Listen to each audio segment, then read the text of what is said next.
Hi, everybody. Welcome to the Jimmy Dore Show. I'm here with the miserable liberal and Ron Placone. And howdy. Hello. You know, I've told you this before. I've told people this before, that Barack Obama repealed habeas corpus. He signed the National Defense Authorization Act in 2011. It was called Section 1021 of the NDAA, repeals habeas corpus. And how does it do that? All he has to do is say you're a terrorist, and then they throw you into a military prison. And they don't have to give you a trial. So just so you know, they repealed habeas corpus. Just so you know that. That's right now where the United States, the habeas corpus, which is in the Magna Carta, habeas corpus. So right now, the United States is operating on a liberty view from somewhere around the 1100s. We don't even have habeas corpus anymore. So what is that? You think I'm kidding? I'm not kidding. People always think I'm kidding when I say this, or that I'm lying or I'm wrong. People come at me on Twitter. Well, this is from 2012. It's a provision a federal district judge says could have a chilling impact on First Amendment rights. That would be NDAA Section 1021. That's what she's talking about. Here we go. It's a provision a federal district judge says could have a chilling impact on First Amendment rights. That would put terrorist suspects behind bars without trial, even for U.S. citizens seized on American soil. So do you hear that? That they can take American citizens picked up in America by law enforcement and then put them in a military prison forever without charging them.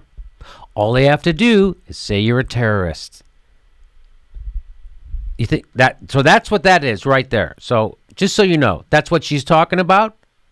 A provision of the National Defense Authorization Act allows for people who substantially or directly give support to terrorists or terrorist organizations. So substantially or directly or indirectly give support to terrorists or a terrorist organization or are a terrorist themselves. Hey, I saw you help coordinate on Facebook. Well, we'll get back to this. So that's real. Just so you know, that's real. That's the law right now. In fact, that judge repealed it. That's at the top of that story. She said the judge repealed it, and or she put a stay on it. They got rid of that right away because the people who sued. Well, let's listen to more of this. To be indefinitely detained. But the wording, argued U.S. District Judge Catherine Forrest, was too vague, and she ruled it unconstitutional. Journalists... Hey, turns out that's unconstitutional. Picking up American citizens and putting them in jail without a trial. Turns out that's unconstitutional. No kidding. What's the point of having a constitution if the government can just pick you up and throw you in jail without charging you forever? It helps us hold on to guns. Yeah, yes. Of course, that's got to be unconstitutional. If anything's unconstitutional, it's got to be indefinite detention.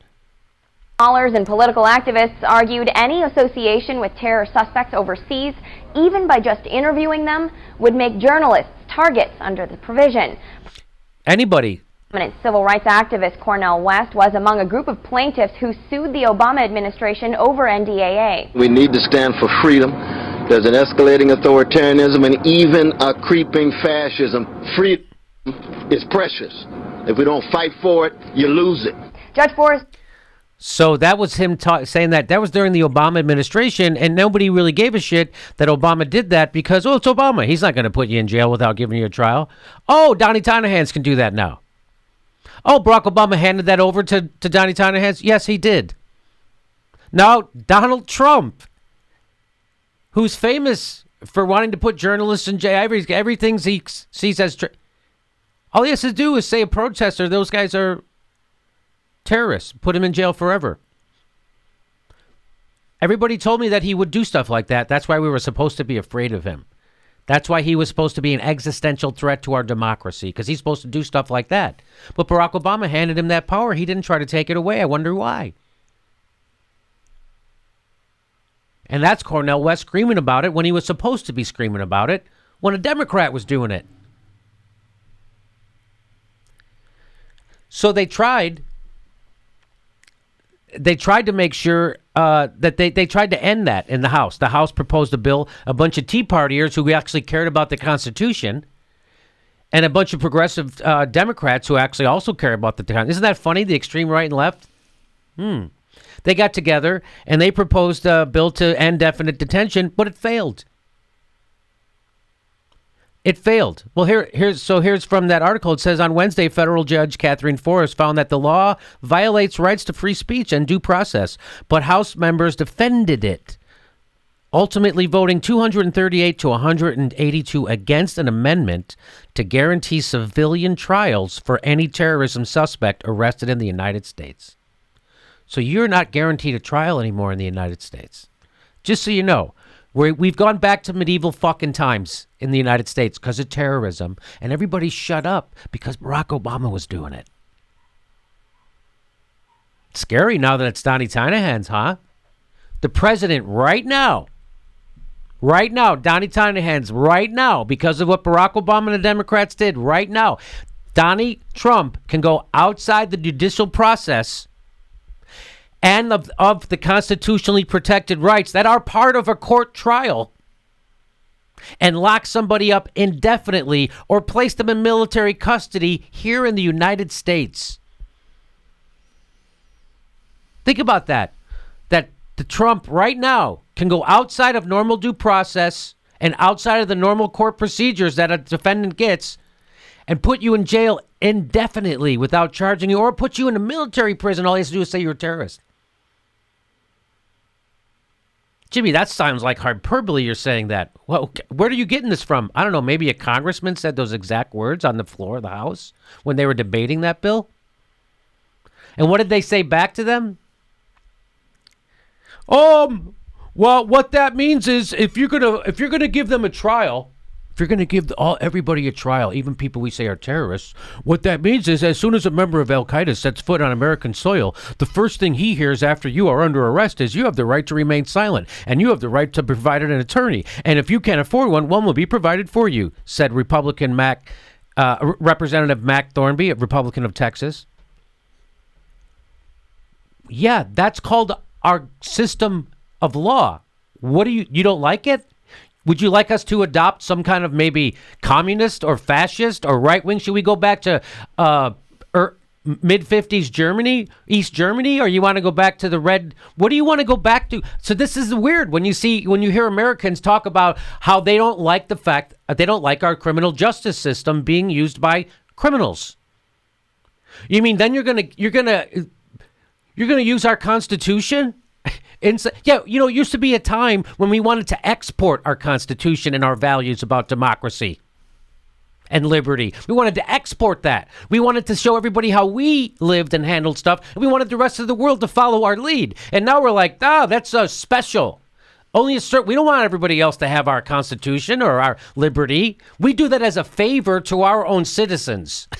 We no longer want to export the Constitution. We just want to import the oil. We want to skip that other step. Yeah. So that's awesome. So that's what you want Al Qaeda to have rights? Yes. Because that's how we do shit in America. And you know what? We prosecute terrorists in courts all the time. So those are the people like, I don't really think I like this court system thing where you get rights and stuff. That's what that is. That's a guy who doesn't understand America. People who make those arguments don't understand liberty, freedom, America, the Constitution, how things are supposed to work. They're reactionary, right-wing knuckleheads who like strong-armed leaders. That's what that is. They're real comfortable with fascism because that's what that is. I think if we want to have such archaic laws, they need to embrace the whole thing, and then they need to try to sell it to the American people, and everyone will be like, whoa, that's crazy. Like, they'll be like, yeah, we can hold you without trial and indefinitely, but only if we suspect witchcraft. Only if you don't respond positively to the leeches. And then everyone's like, oh, wait, this is really archaic and bullshit. And it's like, yeah, exactly. Then and only then.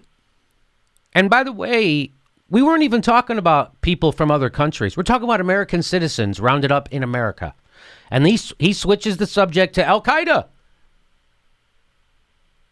No, we're talking about American citizens. Okay.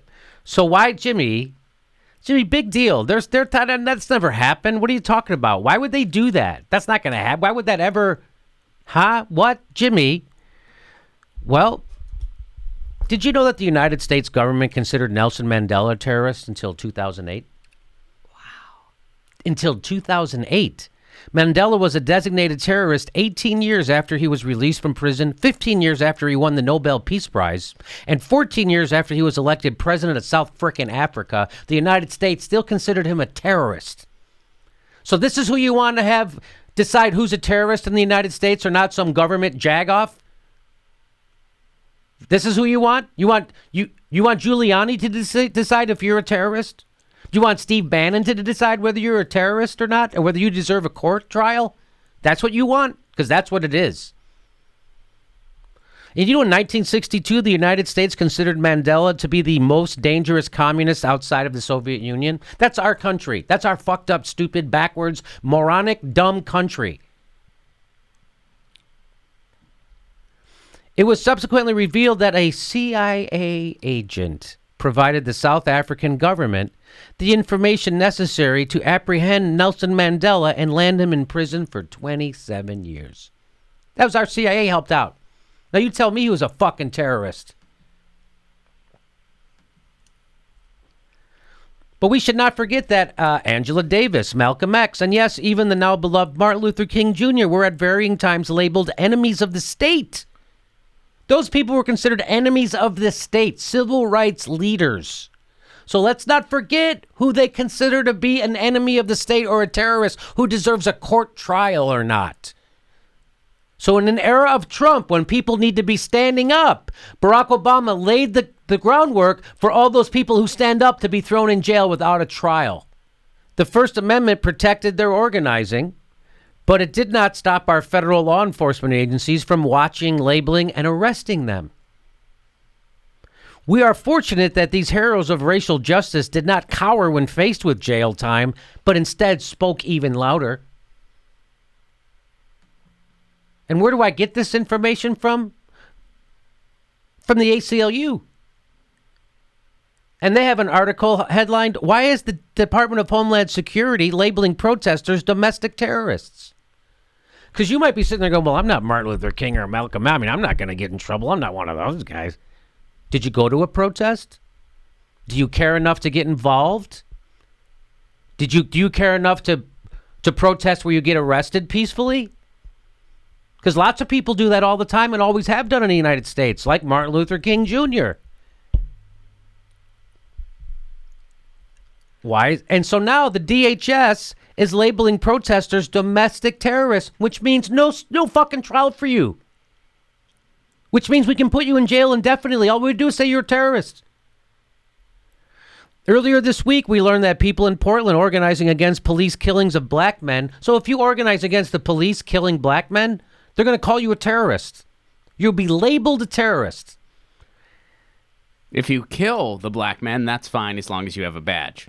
Mm-hmm. Those people are now considered domestic terrorists by the Department of Homeland Security. The people who protested, the people who are protesting the killings of black men, white nationalists, politicians, and the countless systems of racism throughout our local, state, and federal governments. The people protesting that stuff are now considered terrorists by our own government. Jimmy. Every frickin' moron on Twitter. Jimmy, we still have habeas corpus. No, we don't. Why? Because the Portland Police Bureau labeled the November 10, 2016 protest, they labeled it a riot. Last year, Oregonians were shocked to learn that an agent in the Oregon Department of Justice searched Twitter for the hashtag Black Lives Matter and used results to determine that the head of the Department of Justice Civil Rights Division was a potential threat to police. That happened.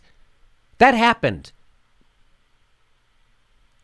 That there was a Department of Justice guy searched Twitter and came up. The agent decided to search for the hashtag Black Lives Matter, at least in part because of a report disseminated by the Fusion Center. That's the new centers the government puts together to get all our terrorist information. So the FBI, CIA, local police, everybody talks to each other. And they put out some information the Fusion Center, that warned that law enforcement that scheduled Black Lives Matter protests, they warned them of that. That could be terrorists. That's an effective search, too. I can speak from experience because I actually searched for the hashtag All Lives Matter to find out who I needed to defriend on Facebook. So it's easy to do. It is. The implication was that those protests may be a threat against the lives of law enforcement. This was racial bias spread through a nationwide system with little oversight, resulting in a horrible mistake. So the Department of Homeland Security's Fusion Center puts out this thing, these Black Lives Matter are a threat to cops. Then they send it out all across the country, which is all bullshit, and now they're all terrorists. The Oregon Department of Justice Director of Civil Rights was not targeting police. He was sharing the cover of a hip-hop album on Twitter. ACLU closes by saying the impact of unchecked law enforcement rhetoric threatens our precious right to speak out against oppressive governments. We must demand that our local leaders respect this right as we see those who lead our federal government erode it without hesitation. So maybe now in the era of Donnie Tynahan's, the left will stand up and scream about this and maybe demand that their goddamn Constitution gets reinstated again. And maybe it's just not Tea Party people screaming about the Constitution. Maybe it's the left wing screaming about it for once in their fucking lives. Some people did stand up. Cornel West and Chris Hedges did stand up, and they sued Barack Obama over the NDAA Section 1021. They won. And then the Department of Justice was in court the next morning at 9 a.m. and demanded that that judge rescind that order, and she did. And why do you think they did that? Why didn't they wait? Why didn't they wait a little while, couple of weeks, couple of months for the hearing to come up on the appeal? Why did they have it happen the next day to allow them to throw people in jail without a trial? Because they didn't want to do it? Why did they act so fast? Because they didn't want to do it, or because they already are doing that? Or because they already are doing that? And they're not going to talk about this on CNN or MSNBC about how the Department of Homeland Security abuses the term terrorist and how Barack Obama laid the groundwork for this to happen and how the left shut up and went to sleep about it. And how we have absolutely no fucking liberty anymore. They repealed habeas corpus. That's why it matters.